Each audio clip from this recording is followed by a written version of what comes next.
After a long journey and a long night, now in the lands of the Mazkin, outside a great stone door, the group made camp. However, come morning, the door had disappeared. The pathway somehow clear, leading them on through a grand array of icy tunnels. Now, the party, standing at the threshold to this new terrain, must decide their next step. Kalnies shoulders her minimal gear and says, "No time to waste." Indeed. Just everyone come here real quick. And you see that Lerots has taken it upon himself to make sure everyone is well fed for their journey, and using a small magical stone which provides heat, has actually heated up a warm breakfast for everyone to enjoy prior to beginning. Before you go in there, need to start off strong. You two here, Val. You look like you could use something. No complaints from me. Thank you, Lerots. I think that we'll be ready to move on then. Kalnies actually says, Mick, just wait a moment.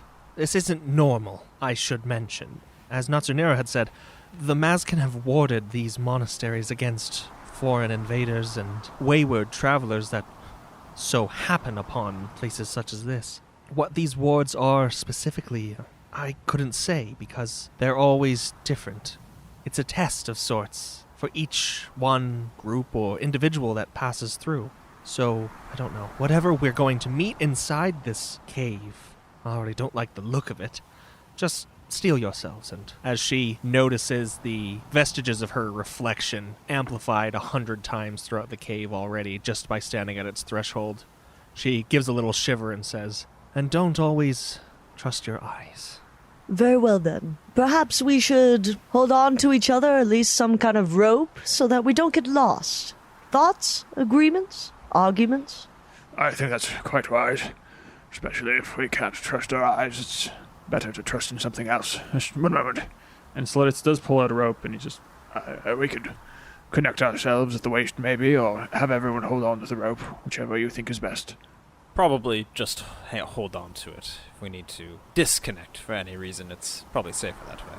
Is there really a need for any of this? This almost reminds me of the trial of the divines back in my land. If this cave is a test, we shall pass or fail, regardless of how we are attached. Well, it won't hurt, will it? Does Brynjar actively refuse to, take part in the roping together? I'm going to say yes. All right, I'm going to award you a point of inspiration for acting on your vice at the direct expense of the group. Can I give inspiration to somebody else? I already have a point of inspiration. I'll allow you to reward your existing point to someone else, but only of the people that you're currently interacting with, which I think is just Mick and Kalnies and Lerots. I'm assuming you were going to give it to Ifran or Val. No, I was going to give it to Lerots. Lerots already has one. Okay, I'm going to give it to Mickey. Mick. Well, Mick, it could be a good idea, but I truly believe that regardless of what happens to our sight, if we were meant to be together or separate, it would happen. But, Brynjar, don't Enough.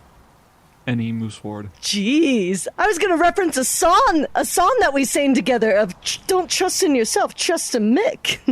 Dang, and he just walks off into the cave. That is overconfidence. Dang. Ifran is going to hop in at the end of this conga line with the rope, and he's going to tie a one-handed bowline knot. Which, okay. If anybody was wondering, both Noah and Ifran know how to do. All right, then Rolandir, now coming to address those who are tying the rope. Kalneus, perhaps you should take the lead, and you should go quickly after Brynjar just stormed in there. But I'll follow behind you, and Ifran looks like you're taking up the back. Then Mick, Val, and Lerots, sort yourselves out in the middle, and we'll get going. I'll be honest, it doesn't rightly matter when we go in. What? We'll all come out at the same time. As Brynjar said, pass or fail. We'll do it together.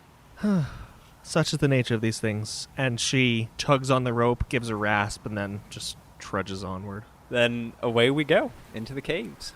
Yeah. Indeed. With Brynjar in front, what's the rest of this marching order? I think it's Kalneus, Rolandir. Lerots is behind Val. Yeah, Val should probably go in between two salient beings. Okay, so it's probably then Mick, Val, Lerots, Ifran. Okay.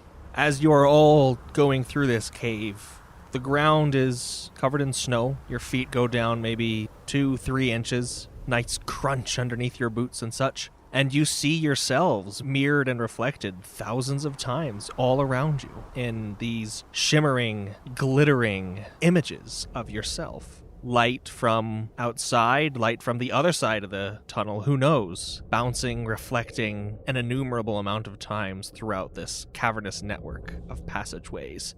It's a little disorienting looking at the walls and even staring straight ahead as the cave starts to turn and bend.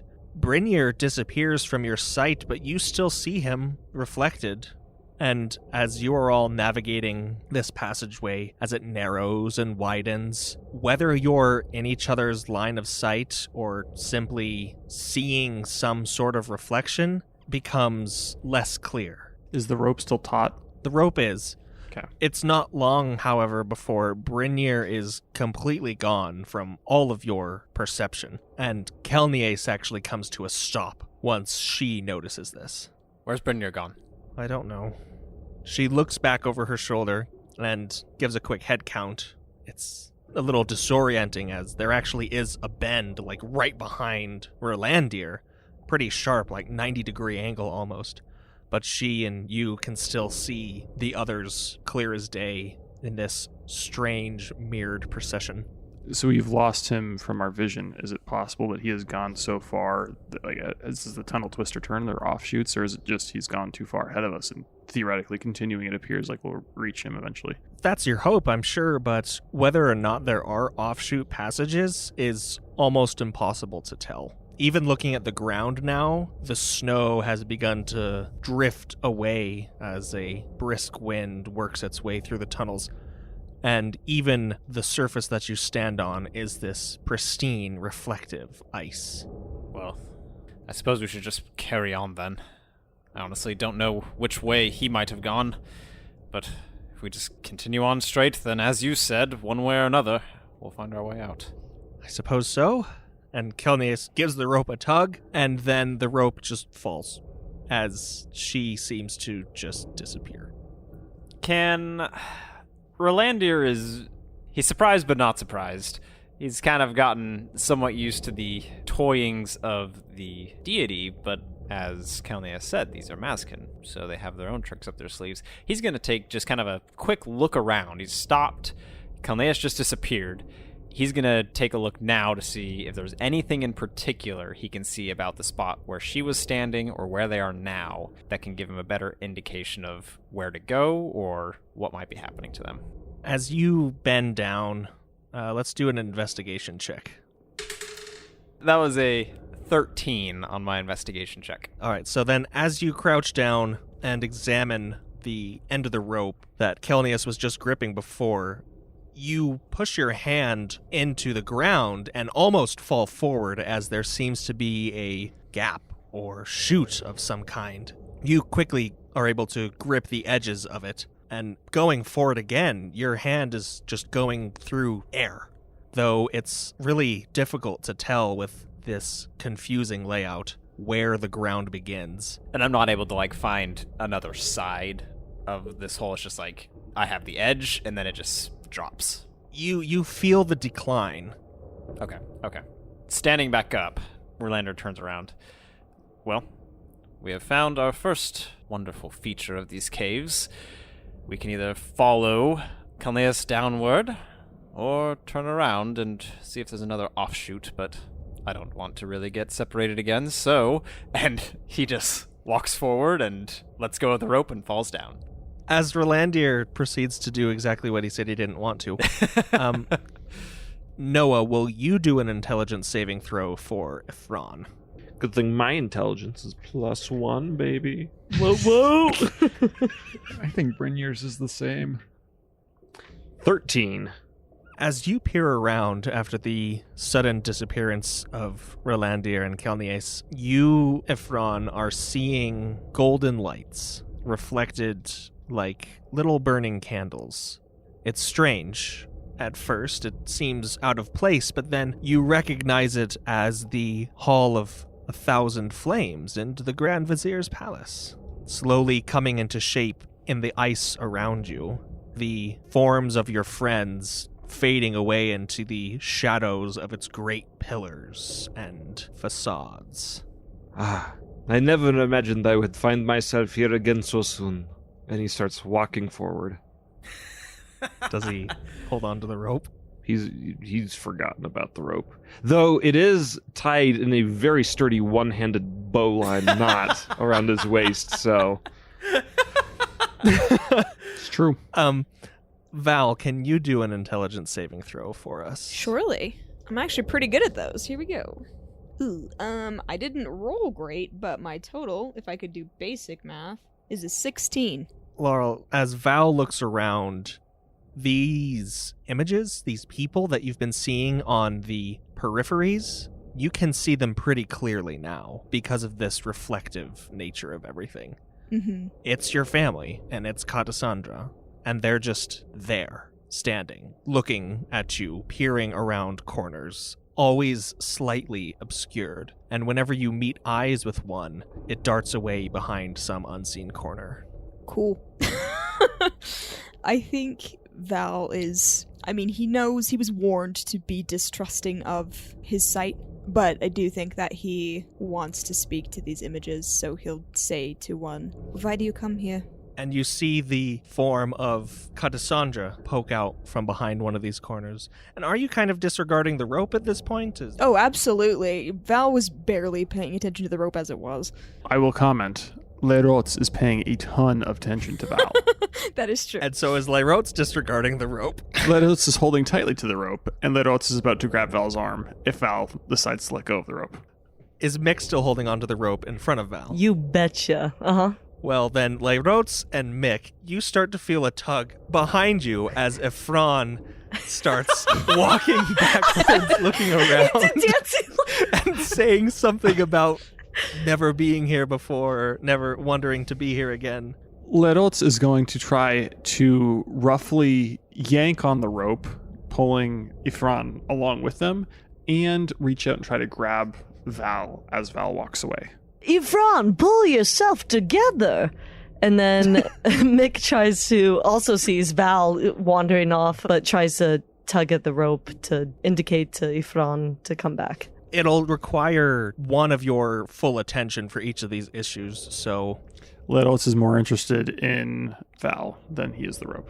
So Mick will be more interested in getting Ephron back, so Mick will go under the rope on the other side and get behind Lerots in between Ephron and him. With no one between you and Ephron now, and Lerots now absorbed more in Val, you feel a tug behind you, but when you turn around, you don't see Lerots, you see yourself, but, you know, the Talic version of Mick, and he's just like, come on, pull harder, he's getting away. Oh, that's beautiful. Couldn't have said it better myself. And you hear another voice in front of you, and as you turn back around, you see, you know, some other persona that you've adopted throughout the years. A large feline form. Beautiful, Tabaxi! It's like, come, Mick. We can't let him get too far away. Oh, geez, this is like that dream last Friday. And then, so Mick, upon seeing this, is gonna look at his toes and be like, pull yourself together, Mick. Come on, you're the great Mickey. And looking down, you know, like into the reflection that's at your feet, there's another Mick that you see, and it's just like waving at you. Oh, now I have truly lost my marbles. What the heck?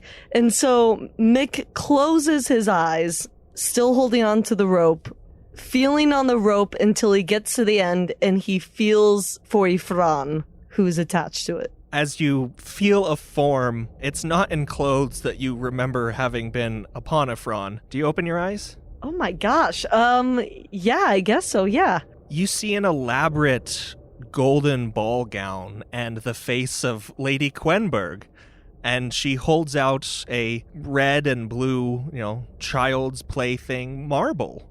And she says, "You were looking for this." Oh my gosh. Come on, snap out of it, Mickey. As you say this, you hear it echoed 100 different times, and you see 100 different pairs of different Micks, like, grab another Mick by the shoulder and just slap that other Mick across the face. That's awesome.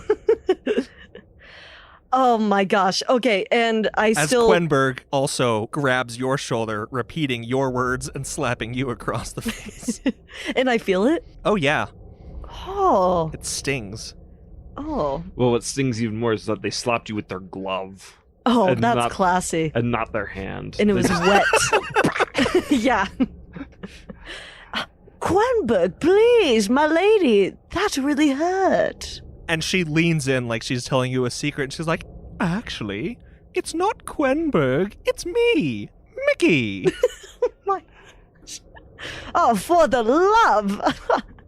As much as I can't deny that I'm enjoying this, I've got to get out of here. And Mickey tries to go the other way, not towards Ifran, but tries to go towards Les Rots again.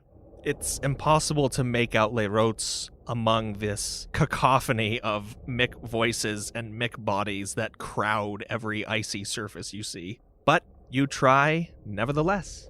That's a good segue to Les Rots. As you are grasping at Val now, Val is, moving toward one of these figures, staying still? Yeah, I think approaching, not cautiously necessarily, but like in a direct, like, I will speak with you and we're going to talk right now kind of attitude.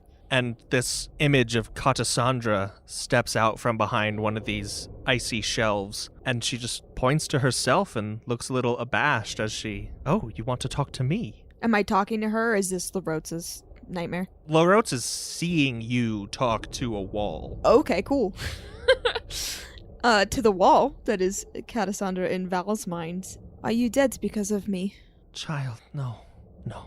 You mustn't blame yourself for anything that's happened to your family, myself included. You know I regard you as one of my own. And legally you are, so... She gives a little chuckle. I'm sorry, I shouldn't be glib about everything. But you know me. I'm afraid, my child, that I can't say much for where I am or what's going on. This place is unfamiliar, largely. I've traveled a lot, and even this is something new. Are you dead? What is death, child? Is it so much different than life? I don't know, but I know that you are removed from me. And when you eventually come to the end of things, will you be removed from yourself? From those that trust you, love you? In a very real way, Cassandra, yes, I will be, because that is the fate I have condemned myself to. And you feel her hand, it's cold to the touch, as it grazes your cheek and settles upon your chin in a very motherly fashion. And she says, child, what have you gone and gotten yourself into? I don't know that even now I fully comprehend it, but I will become the voice of the void and Nakmatera after I die. So I have committed to an eternity of suffering. Perhaps. She shrugs and turns around, and as she approaches this corner once more, and she just kind of pops her head out from behind and she says, that is, of course, if by the time you come to the end of your mortal coil, that, there's still a Nakmatera around. And she flashes you a smile and then disappears around the corner. I love Cassandra so much. Les Rots, you see Val talking to a reflection of Val and then, yourself behind Val. And you can see pretty clearly, just a couple feet down, there's Mick, who is ranting, and then Ephron, who is still just like, the halls of the Vizier. Littles, he sees Val. He's holding firmly onto Val's wrist. He sees Val. He sees Mick, who's also going crazy. And he sees Ifran, and he's still holding on the rope. He's, Damned fools them all. Fine. and he's going to try to hook Val around the waist with his arm. He's kind of got a like gorilla arm, so he's going to try to gorilla arm Val and just yank the rope toward the thing that Rilandir and Kelnias fell down and try to push everyone there together. Everyone together. He's throwing everyone down there together. Mick, how deftly are you holding onto this rope? I'm still pretty convicted to hold on to this rope. Okay, then I will let you decide, but if that's the case, then as Les Rots tosses himself around this corner and down this apparent chute or decline with Val in his grip and Ifron at the end of the rope getting pulled onto his butt, you are also dragged behind with him. So Ifron, in your eyes, you're about to reach, like, the penultimate door that will lead you to the hall of the Grand Vizier himself, to where you can present your lavish gift.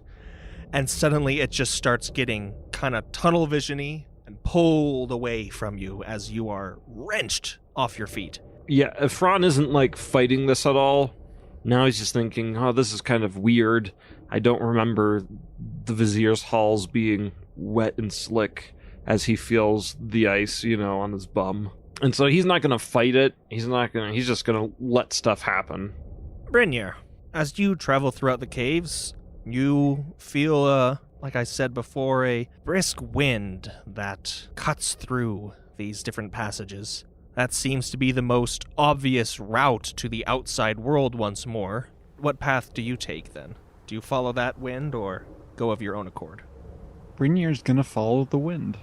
As you do, it honestly doesn't take long to come to an opening in the cave, and you arrive at a precipice, which overlooks a large valley. The valley is, however, deserted, barren. There aren't any trees. There's some jagged rock formations, but it seems altogether unimportant. One thing of note, however, stretching across the way on the opposite side of a mountain seems to be another cave, similar to the one that you just emerged from. And as you look over, you see a minuscule figure also standing there, peering out. Brynjar approaches the small figure. I mean, you come to the edge of the precipice as far as you can, which takes you, like 0.1% across the valley. It's a large dip, too. Oh, okay. It's not somewhere that you can really climb down safely. But this figure makes a similar move to the edge of the cliff. Seeing the figure move forward, Brynjar is actually going to pull out his shield and his warhammer, and then smack his warhammer against his shield. In perfect synchronization, the figure does the exact same thing. Brynjar's going to take some time. He's going to put away his warhammer and his shield, but he's going to stop, close his eyes, and just think. As you do put your shield and hammer aside and close your eyes, you hear another bang echo throughout the valley, and you hear a voice carried over as well, just resonating over to you, saying, "Coward!" And who would that be? Yourself. Do you open your eyes again, at least? Yeah, Brynjar will open his eyes. This figure has not stowed his hammer and shield. And what makes me such a coward? You abandoned your people for something you don't understand, for something you're not worthy for.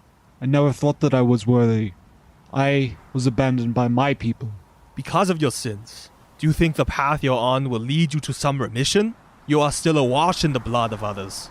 These fools that you have tricked into accepting your service, they will see your true self soon. And what might that be? You know all too well. I need not answer. And it, throws down the hammer and shield and waves its hand with a heavy scoff and then trounces back into the ice caves on the other side of this valley. The ringing of this hammer and shield still bouncing off your eardrums. Let's head to Rolandir, who comes to a stop in a pretty soft pile of snow, rolls a bit, and then is helped to his feet by one Captain Kelnies.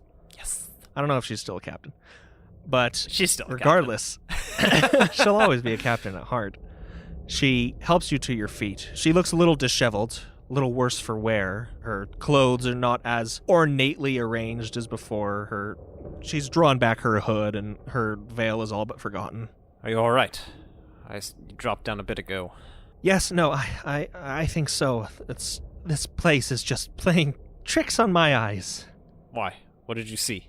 I didn't see anything. I looked around and I saw black. I saw a shadow. Something always at the edge of my sight. I could never pinpoint it.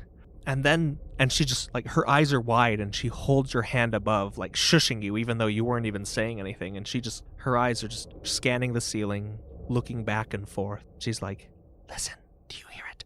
What am I listening for? And Rolandir's kind of peeking over his shoulder, looking in the same line of sight that she is. And you hear this little clatter, like knife points against stone. Wait. Yes, I do hear something. I don't know what it is, but it's here for us. Why? Is this a trap laid by the Mazkin? The Mazkin lay no traps. These traps are laid by ourselves. And it's at that point that the forms of Lerots, Val, Ifron, and Mick come tumbling down, rolling to a stop at your feet.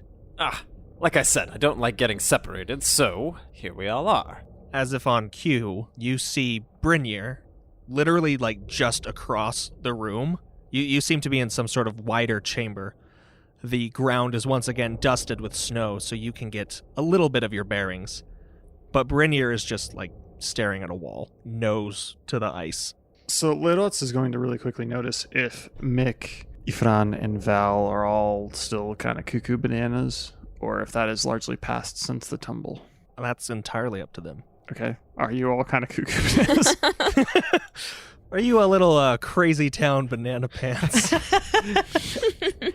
Ifran stands up, dusts himself off. He looks down at the rope and he says, Mick, it appears the rope was a brilliant idea. Good thinking.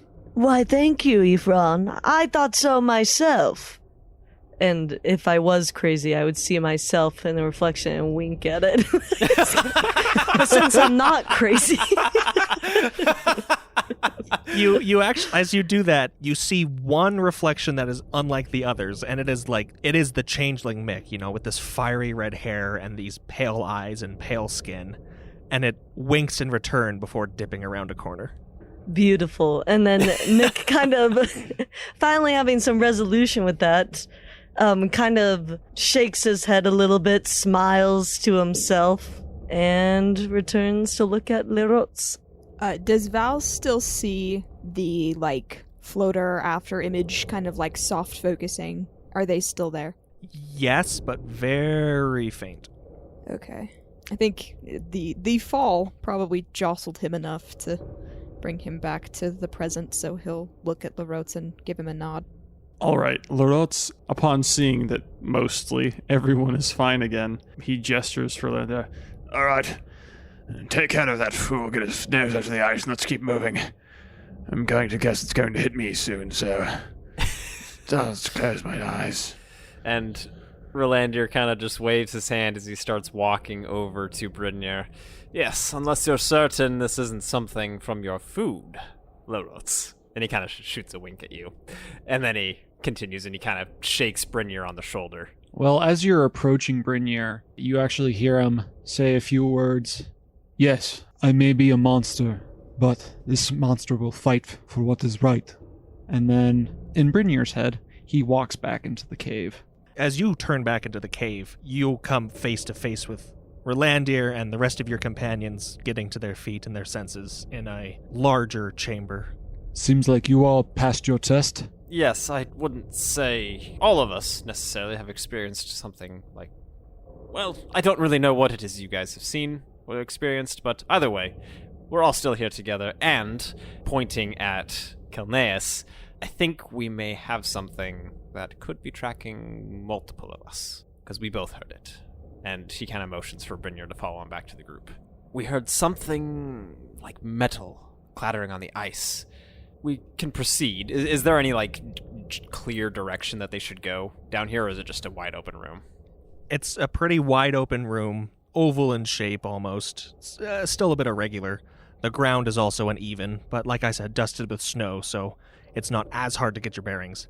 However, looking around, the walls are so faceted as such that there are just thousands of slivers of surfaces, each compounding on one another. Looking at the wall itself, just a visual mess. So if there were, a hallway or an entrance or something, it'd be very hard to pick it out. It'd be very hard to pick out, yes. Okay. Then again, kind of pointing more towards the center of this larger space. Well then, I suggest we move more into the center of this space so that we have more maneuverability, should it be needed. And he starts walking through the snow towards the center of this chasm space. Lerots thinks this is actually a really good idea, so he's going to follow. Val will follow as well. Possibly take a hot sec to try to put on some of his armor, that he hasn't had on until this point? You can take some time to don your armor.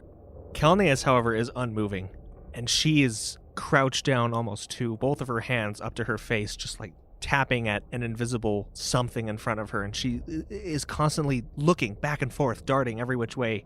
She's like, don't you see it? It's right there. No, not, damn it. There. Ugh. And everyone hears this clattering again, like the points of knives against glass. And you do start to see a form crawling on all fours across the ceiling. And this figure, this thing, it's a hunched form. It seems to be wearing tatters of clothing. Where its fingers should be are long knives grafted out of its skin. Its back and arms are covered in metal spines that similarly protrude from mottled flesh. Its face is completely hidden under a dark hood, its other tatters of clothing falling beside it, and as it crawls across the walls and the ceiling in uneven patterns, you're unable to tell if there is, 1 or 2 dozen of these things, as this knifing sound echoes and reverberates more and more and more until it comes to this crescendo of noise, and you hear the briefest cackle as it then darts away and is gone. Kalneas, you mentioned we create our own traps. Which one of you brought this here? I'm curious. Perhaps it was you, Rolandir. Rolandir just kind of looks at Val. Perhaps. I doubt it. I've never seen this before in my life. And you hear echoing throughout this chamber, all of you, of course you haven't, Reese. But you once had a friend. One from a world not like this one. And you left him. You left him. And you know who found him? I found him. and Kalneas, looking between Val and Rolandir, says, I'm sorry, but what was that again? This wasn't yours? Okay. Perfect. Right.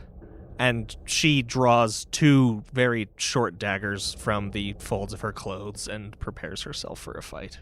Rolandir draws a sword. Ifron, using his left hand, reaches around and takes Iman out of the sheath on his back. Mick arms himself with his rapier. Ledolt's only had time to equip half of his armor, so he's going to be... not half. He's only equipped the equivalent of half plate, so he's not fully armored, but he pulls his glaive out ready for the fight. He's got the breastplate on, but his legs are just... free Little balling. chicken legs. It'd be chilly in the breeze. Brynir takes his axe off his shoulder and puts it in both his hands instead. And then, at the end of the chamber, not too far from you, this figure drops onto the ground, its knifed hands and feet cracking into the ice with an ear-shattering, splitting sound. And it cocks its head, and you see just the ends of a forked tongue flick out from the darkness of its hood. And it just goes, Helter skelter, children. and then it grinds its knives together and charges you.